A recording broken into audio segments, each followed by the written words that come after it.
수도권 브리핑입니다. 최근 매매가가 올라간 서울 지역 아파트가 증가한 것으로 나타났습니다. 부동산 R114가 지난 5월과 6월 두 달간 전국 아파트 거래를 분석한 결과 3월과 4월에 비해 매매가가 상승한 아파트는 57.2%로 조사됐습니다. 지역별로는 세종시가 74.2%로 매매가가 상승한 아파트가 가장 많았으며 서울시 66.5%로 전국 평균을 웃돌았습니다. 하지만 경기도와 인천은 소폭 감소한 것으로 나타났습니다. 서울시가 지난 20일 관악산에서 발생한 산불이 방화로 추정됨에 따라 방화범 검거에 나섰습니다. 서울시는 산불 합동 감식 결과 방화범이 관음사 인근을 이동하며 세 곳에서 불을 지른 것으로 추정된다고 밝혔습니다.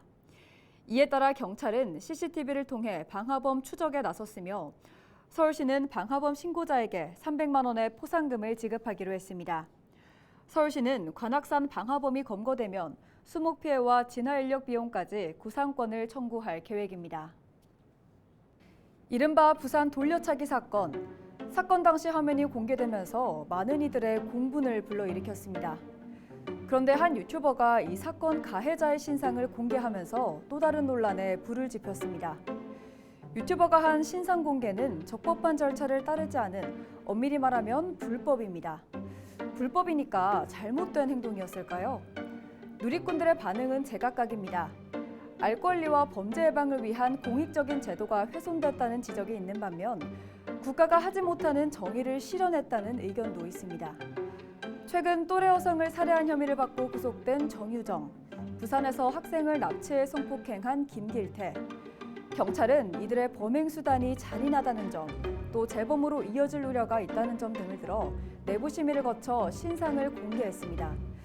그런데 강력범죄 사범이 이들뿐일까요? 누구는 공개하고 누구는 공개 안 하고 신상 공개 기준을 보다 공정하고 객관적으로 만들어야 한다는 지적이 많습니다. 정부는 조만간 강력범죄 가해자의 신상 공개 확대에 본격적으로 나서겠다고 밝혔습니다. 물론 신상 공개만이 답은 아니겠죠.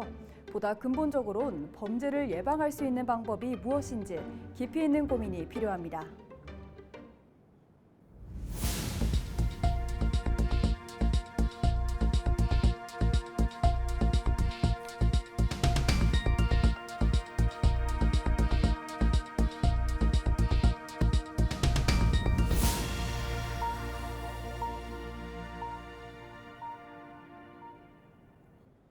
경기도가 해제를 앞둔 토지거래 허가구역 가운데 기획부동산 투기가 우려되는 지역을 토지거래 허가구역으로 재지정했습니다. 경기도는 최근 도시계획위원회 심의를 열고 다음 달 3일 토지거래 허가구역 지정 만료 예정이던 124제곱킬로미터 가운데 24.8제곱킬로미터를 1년간 토지거래 허가구역으로 재지정하기로 의결했습니다. 도는 기획부동산 업체가 보유한 토지 10.9제곱킬로미터와 3기 신도시 등 개발 사업에 포함된 토지 13.8제곱킬로미터는 투기 행위가 우려돼 1년 연장을 결정했다고 밝혔습니다.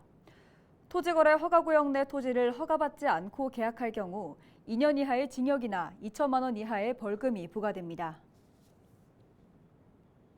경기도 119에 접수된 재난사고 가운데 가장 많은 것이 침수인 것으로 조사됐습니다.